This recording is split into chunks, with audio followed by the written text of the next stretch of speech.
Donc je voudrais apporter une petite exhortation à partir d'un verset qui est un peu particulier quand on y réfléchit. C'est dans Matthieu 22, si on peut afficher le verset. Matthieu 22, les versets 36 à 40. Voilà. C'est bien, vous n'avez pas à chercher dans la Bible.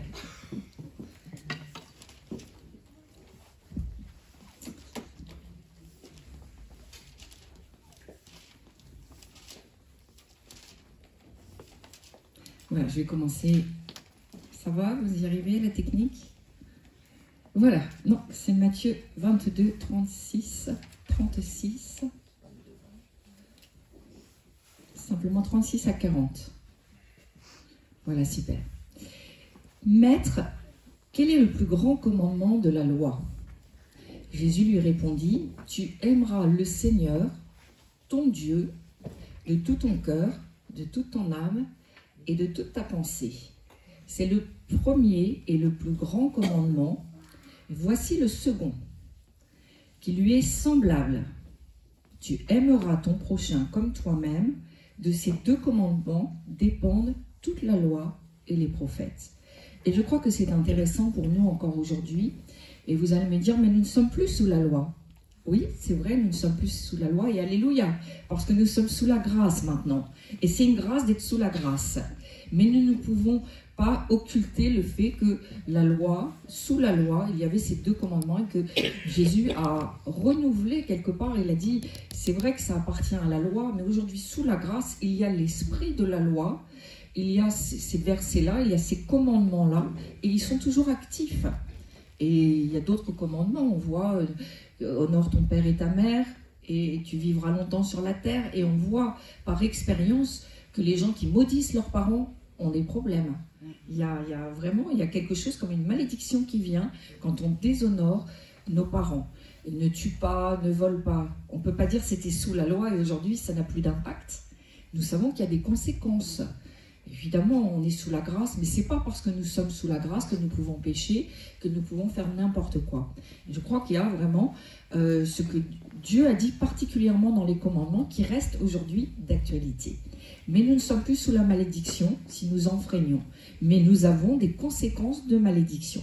Et donc ces versets-là sont très intéressants parce que effectivement on voit que le plus important c'est d'aimer Dieu.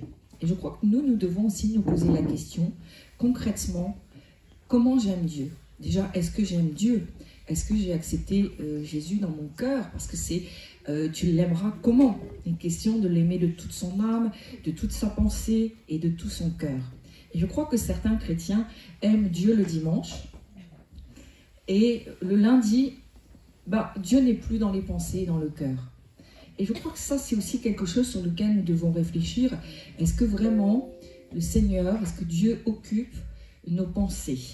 Le dimanche, mais le lundi, le mardi, le mercredi, le jeudi et le vendredi, le samedi. Est-ce que quand nous faisons quelque chose, nous incluons Dieu? Est-ce qu'avant de prendre des décisions, nous prions, disons Seigneur, voilà que tu m'influences?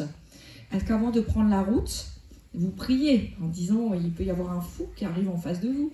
C'est pas parce que vous conduisez mal, mais vous ne savez pas de quoi sera fait ce temps sur la route. Et on entend tellement comme ça de faits divers, on sait qu'il peut y avoir un fou dangereux, ou quelqu'un qui a bu, ou quelqu'un qui s'est drogué.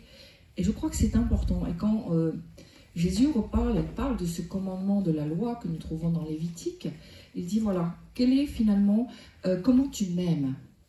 Quelle est ta relation avec moi? Est-ce que c'est une relation éphémère, une relation, une journée, l'espace de 2 heures, le culte? Ou est-ce que vraiment Dieu fait partie de toi? Tu as intégré Dieu dans l'espace de ton cœur. C'est la première chose que je laisse à notre réflexion, mais nous devons être remplis de lui. Et quand nous disons remplis de lui, c'est bien sûr le Saint-Esprit, avoir été baptisé du Saint-Esprit, mais c'est être rempli aussi de l'esprit de la parole, de ce qui est dit dans la Bible, mais sous un regard, sous un angle de grâce, pas sous la loi. Et ce que je trouve très intéressant, c'est le deuxième commandement. Et Jésus dit qu'il est semblable au premier. Si donc tu as obéi au premier commandement, dans une obéissance, dans le sens adhésion, Dieu est ton Seigneur, il est ton Sauveur, il fait partie de toi, tu l'aimes. Et Jésus nous dit, alors, tu dois aussi répondre et obéir au second commandement. Et peut-être il est plus dur pour nous. Tu aimeras ton prochain comme toi-même. Pas facile. Et je crois que la barre est très haute. La barre est haute d'aimer Dieu, mais la barre est peut-être encore plus haute d'aimer son prochain comme soi-même. Et la difficulté que nous rencontrons, c'est que souvent, je vois que les gens ne s'aiment pas eux-mêmes. Ils ont du mal à s'aimer et quelque part, ils ne sont pas réconciliés avec eux-mêmes. Pourquoi? À cause des fois d'une enfance difficile, à cause d'un caractère changeant, à cause des accidents de la vie. Il y a tellement de raisons qui ont brisé la personnalité des gens. Et ils ont du mal, ils n'ont plus confiance en eux et ils ont plus d'amour propre pour eux. Et comment vous voulez, objectivement, qu'ils puissent aimer leur prochain? Aimer les autres ne doit pas se faire dans la réparation. Je vois beaucoup de chrétiens, ils sont effectivement, quand vous les voyez, ils s'occupent beaucoup, ils semblent s'occuper des autres, mais c'est pour éviter de penser à leurs problèmes. Et pendant qu'ils sont dans ce qu'on appelle la réparation, comme ça, voilà, ils évacuent eux-mêmes leurs problèmes. Mais vous savez, l'amour de soi, quoi qu'on ait pu dire, et quand nous lisons dans la parole de Dieu, l'amour de soi n'a rien d'égoïste. C'est le contraire qu'il est, parce que si nous ne nous sommes pas trouvés, nous cherchons, nous continuons à nous chercher, et nous sommes à ce moment-là centrés sur nous. Et je voudrais lire ce qu'a dit Walter Trobisch, que je trouve intéressant. Il a dit que celui qui ne s'aime pas, qui ne s'apprécie pas, devient nécessairement un égoïste, parce que mal assuré de son identité, il passe son temps à essayer de se trouver. Comme Narcisse, il fait de lui son centre. Et aujourd'hui, c'est ce que nous trouvons souvent. Parce qu'on a mal interprété, je crois, certains versets de l'Écriture. Et les chrétiens pensent que s'ils s'occupent d'eux, s'ils passent du temps à essayer de se réconcilier avec eux-mêmes, aussi, on a des besoins, donc à satisfaire leurs besoins légitimes, alors c'est de l'égoïsme, c'est faux. Je voudrais dénoncer cette pensée qui est tout à fait fausse. Ce n'est absolument pas biblique de croire ça. Parce qu'il y a une chose qui est biblique, c'est quand on est libéré de soi-même, c'est à ce moment-là qu'on est vraiment désintéressé et c'est à ce moment-là qu'on est attentif aux autres. Et Jésus s'acceptait, il s'aimait, oui, ne soyez pas choqués, et il savait qui il était. Et grâce à cela, il pouvait diriger son attention ailleurs et il pouvait s'occuper vraiment des autres. Et vous savez, dans l'Église, je crois que souvent les chrétiens sont influencés par le pessimisme de Calvin et de Luther. Si vous avez un peu la connaissance du protestantisme, parce que Luther, il niait que le chrétien puisse s'aimer lui-même. Et il disait, ce n'est pas possible qu'un homme, une femme puisse s'aimer parce que l'homme est rempli de méchanceté. Ça, c'était ce que Luther pensait. Et il y a toujours une pensée aujourd'hui, mais Luther avait une éducation très religieuse et très rigide, très stricte. Et il avait également une enfance malheureuse. Et donc, il avait eu beaucoup de mal, il n'avait même pas appris à s'aimer lui-même. Et pour lui, c'était réellement de l'égoïsme. Et nous voyons dans la vie de Luther les fruits que ça a apporté. Et nous voyons qu'il avait des accès profonds de dépression et qu'il n'était pas très bien, en fait, Luther. S'aimer soi-même, c'est d'abord s'accepter tel que l'on est, puis oser s'affirmer. Si nous ne nous acceptons pas, si nous n'osons pas nous affirmer, il y a des chances pour que nous ne nous aimions pas beaucoup. Et savoir, ce que je vous partage, savoir avec la maturité. Parce que l'apôtre Paul nous a parlé de la maturité. Et ce que je vous partage, l'amour de soi, non pas égoïste, mais vous avez bien compris, s'aimer soi-même, être réconcilié, être en accord, en harmonie avec soi-même, pour se tourner vers l'autre, c'est important. Et dans la Bible, nous voyons que les trois amours dont je vous ai parlé sont interdépendants, ils sont connectés les uns aux autres. L'un ne va pas sans l'autre. L'amour de Dieu, l'amour de soi et l'amour du prochain sont toujours dépendants. Et l'apôtre Paul, il désirait présenter à Dieu tout homme devenu parfait en Christ. Et vous connaissez ce verset de Colossiens 1, 28. Et les questions pour nous, je crois, conducteurs spirituels, d'amener la personne à la maturité en Christ. C'est notre job. C'est ce que l'apôtre Paul dit. Les ministères doivent amener les gens à une certaine maturité. Et je crois que tout pasteur qui se respecte, c'est son objectif. Non pas de contrôler les gens, non pas de prendre leur dîme, non pas de les amener à l'église pour qu'ils chantent. Tout ça est important. Mais l'objectif d'un conducteur spirituel, c'est d'amener chaque personne à la maturité en Christ. Et je voudrais définir un peu ce que c'est. Et qu'est-ce que c'est la maturité? Et pour définir quelque chose, c'est bien des fois de définir le contraire. Donc je vais vous dire, qu'est-ce que c'est et quels sont les symptômes de l'immaturité? Je prie afin que chacun, voilà, la Bible dit examine-toi toi-même, que la Bible soit un miroir. Et je crois que chacun en a à apprendre quelque chose. Il y a un jour où moi-même, j'ai dû apprendre ces choses et moi-même j'ai dû faire le nécessaire parce que je crois qu'une église forte, c'est une église qui accepte de se former. La formation, elle est pour tous. Et vous savez, des fois les chrétiens vous disent non, mais c'est le Saint-Esprit qui m'enseigne. Oui, le Saint-Esprit enseigne quand vous êtes dans l'exercice du ministère. Mais je crois qu'avant, il faut passer beaucoup de temps à la formation. Si vous voulez vraiment être mature, être vu comme un leader, quelqu'un de responsable, il faut vraiment se former pour devenir une église forte. Les symptômes de l'immaturité, c'est quoi?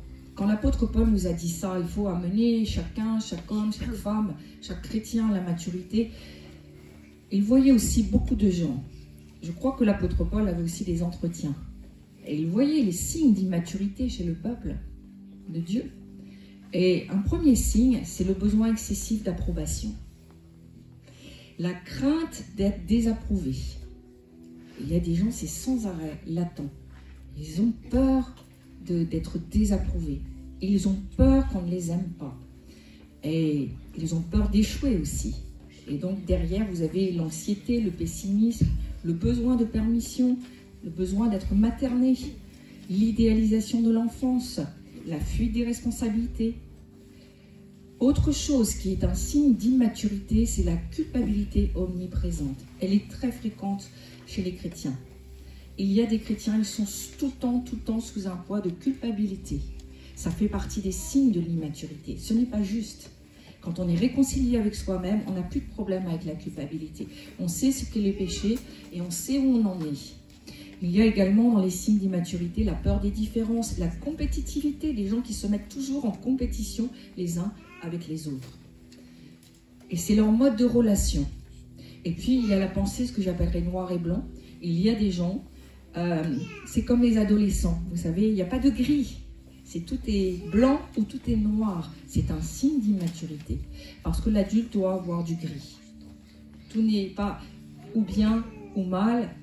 Non, la vie, ce n'est pas ça. Il y a des tas de nuances. Il y a des tas de nuances de gris avec le Seigneur.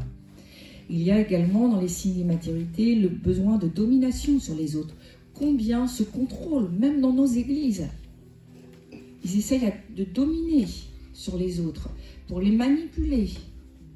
C'est pas forcément fait devant tout le monde, mais des fois, ce qu'on appelle en souterrain.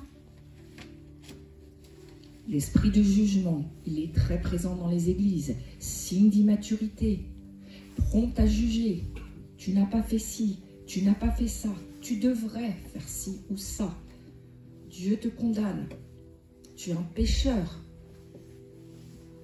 Il y a également la haine ou l'idéalisation des figures d'autorité. Combien de fois on m'a dit « j'ai un problème avec les pasteurs ». On me dit ça à moi. Je dis « ben oui, mais moi je passe après je ne sais combien de pasteurs qui t'ont peut-être contrôlé. Mais il faut guérir, il faut passer à autre chose ».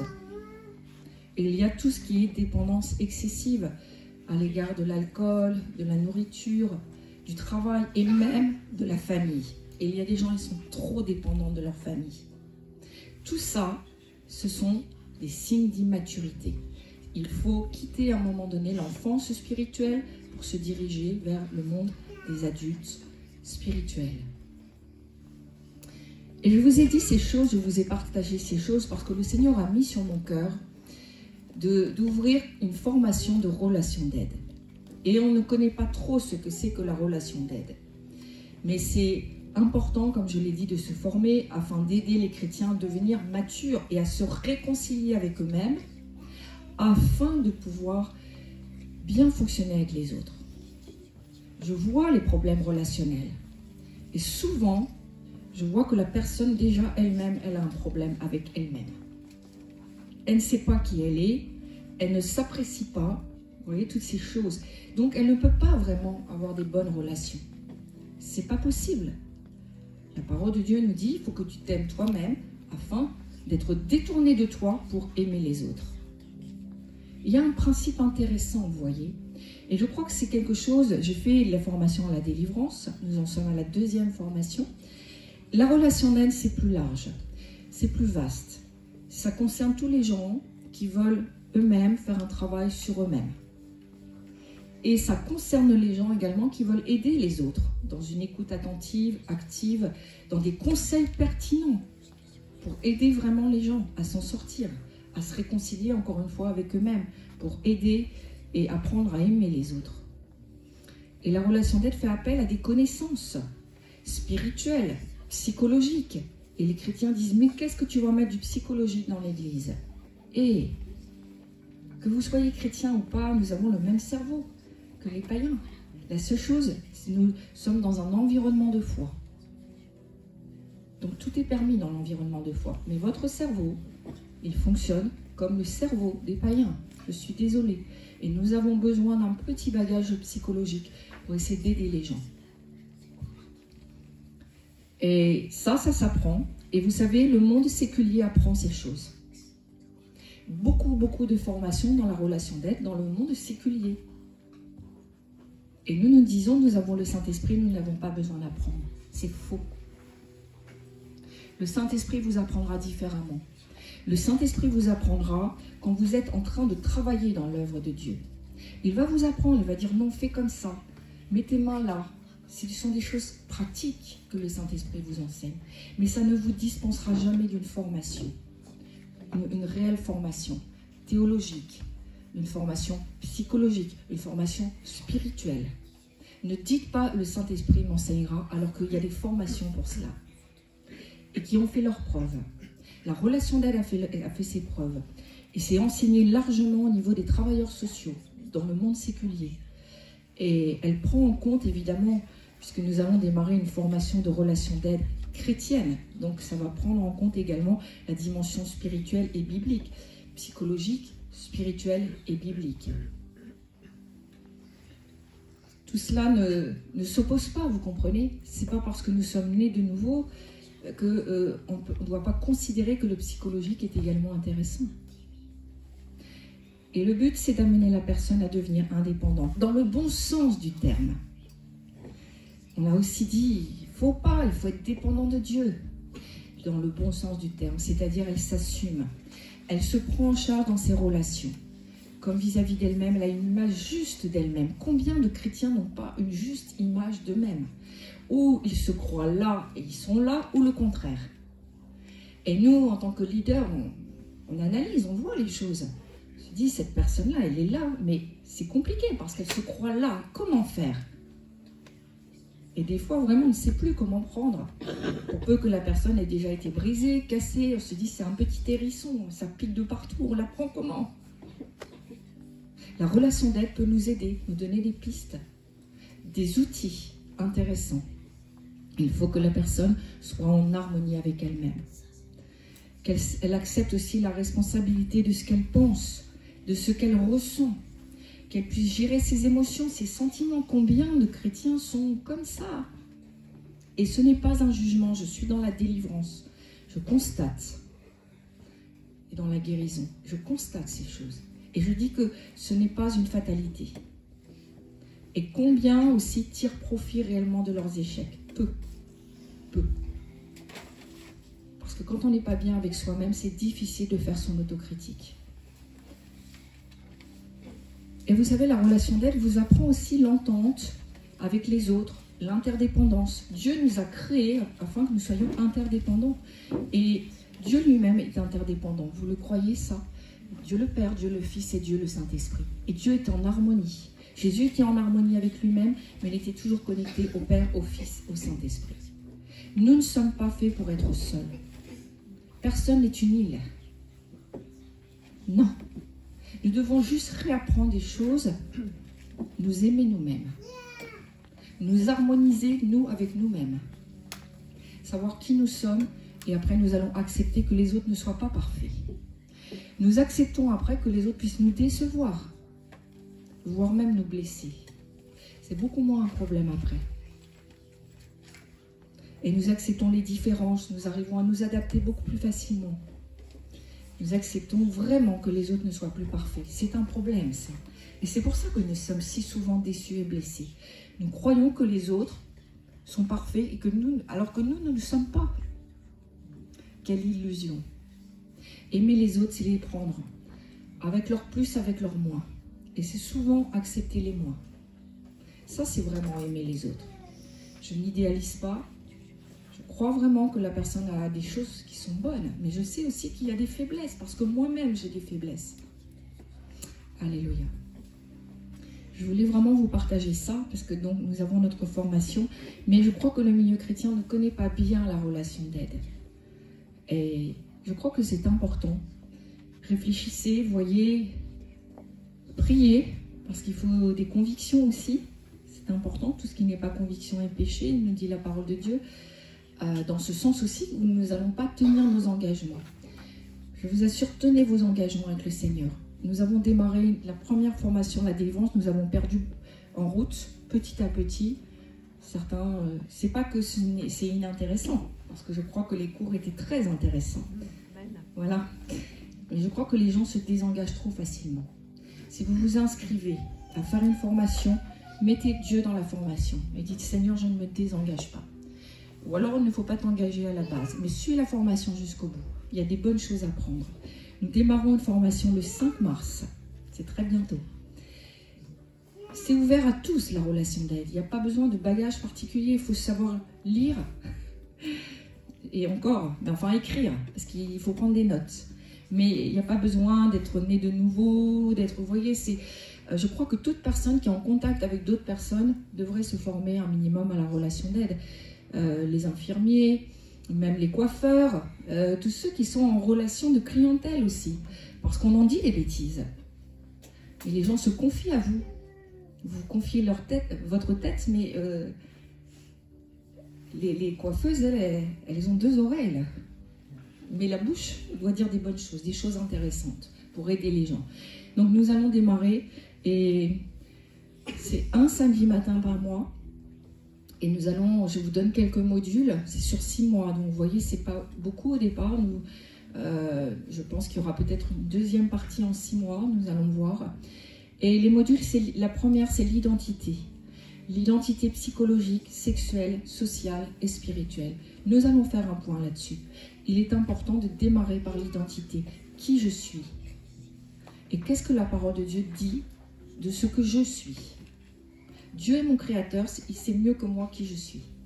Ce sera notre premier module. Le deuxième, ce sera sur les états du moi. Nous avons tous en nous-mêmes une partie qui est parent, une partie qui est adulte et une partie qui est enfant. Et il y a des gens, ils sont plus enfants. La partie enfant est plus développée. Et il y en a d'autres, c'est la partie parent. Vous savez, quand ils parlent, on sent tout le temps le parent qui est là. Et puis d'autres, c'est l'adulte. Et c'est très intéressant. Ça permet de voir aussi où on en est, comment les autres, quelle est un peu la dominante. Et je donnerai des outils d'analyse. Mais ça reste très pragmatique, très concret. Il y a également apprendre à mieux exprimer ses sentiments. Beaucoup de problèmes relationnels parce qu'on n'exprime pas vraiment ses sentiments de la bonne manière. Et il y en a qui ne les expriment pas du tout du reste. Il y a tous les scénarios de vie. Il y a le triangle dramatique et les jeux psychologiques. Peut-être c'est un nom un peu barbare, mais je crois que vous avez tous entendu parler de ce triangle sauveteur, victime, bourreau. Et beaucoup trop de chrétiens et de gens sont toujours coincés dans le triangle. Ils veulent être sauveteurs sans arrêt. Qui on va aider? Qu'est-ce qu'on va faire? Et forcément qu'à un moment donné, ils deviennent victimes. Et ils peuvent aussi devenir bourreaux parce qu'ils sont dans le triangle dramatique. Il faut en sortir. maturité, c'est sortir de ce triangle. Et nous aurons aussi un cours sur la dépression et le pardon, parce que le pardon, c'est quelque chose qui n'est pas enseigné forcément de la bonne manière. J'ai tellement entendu de prédications sur le pardon, et je crois qu'aujourd'hui, je commence simplement à comprendre ce que c'est que le pardon, au bout de beaucoup d'années de conversion et de pas mal d'années de prédication. J'apprends dans la délivrance et je vois combien c'est important le pardon, mais je vois aussi que le pardon, c'est tout sauf superficiel. Il y a beaucoup de choses dans le pardon. Il y a eu beaucoup d'erreurs qu'on a dites à propos du pardon. Et le pardon, l'oubli, est-ce que si je n'oublie pas, alors j'ai pardonné? Vous voyez, toutes ces questions-là qui sont intéressantes, pertinentes. Et voilà, donc nous aurons également un module là-dessus.